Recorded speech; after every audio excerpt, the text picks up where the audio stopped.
அவ்வளோதான் football. 90% of the time ஆப்போனன்ட்டோட மிஸ்டேக்க நம்ம convert பண்ணி நம்ம கோல் ஸ்கோர் பண்றது தான் ஃபுட்பால்.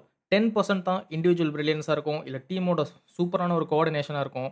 செட் பீஸ்ல பிரில்லியன்ஸா இருக்கட்டும். மத்த 90% நம்ம வந்து ஆப்போனன்ட்டோட மிஸ்டேக்க கன்வெர்ட் பண்றது தான். அதுதான் மேன் யுனைட்டடும் கோல கன்வெர்ட் பண்ணாங்க. கேசிமிரோ ஒரு பாஸ் பண்ண ட்ரை பண்ணா, அது வெஸ்ட் ஹாமோட பிளேயர் மேல டிஃப்ளெக்ட் ஆகி கோல்ல வந்து நம்ம டாலோ கால்ல வந்துச்சு. டாலோ சூப்பரான ஃபினிஷ். கோல் கீப்பர் வேற சைடுக்கு போய்ட்டான். வேன் பிசாக்காவால ஒண்ணும் பண்ண முடியல. ஏன்னா வேன் பிசாக்கா ட்ரை பண்ணான். வெஸ்ட் ஹாமோட கோல் எப்படி இருந்துச்சு? நான் மறுபடியும் சொல்றேன். ஆப்போனன்ட்டோட மிஸ்டேக் கன்வெர்ட் பண்றது தான் கோலா கன்வெர்ட் ஆகும். அதுதான் football 90% of the time. West ham கரெக்ட்டா பண்ணாங்க. பிகாஸ் மேன் யுனைட்டட் வந்து கார்னர்ல நம்ம வந்து வல்னரபிளா தான் இருந்தோம். கரெக்ட்டா லோல வந்து அந்த கார்னர் வந்துச்சு. மறுபடியும் உடனே வந்துட்டானுங்க. லெமன்ஸ் வந்து என்ன பண்ணான்? லெமன்ஸ் வந்து நீங்க 20 மில்லியன் குடுத்து வாங்குனீங்க.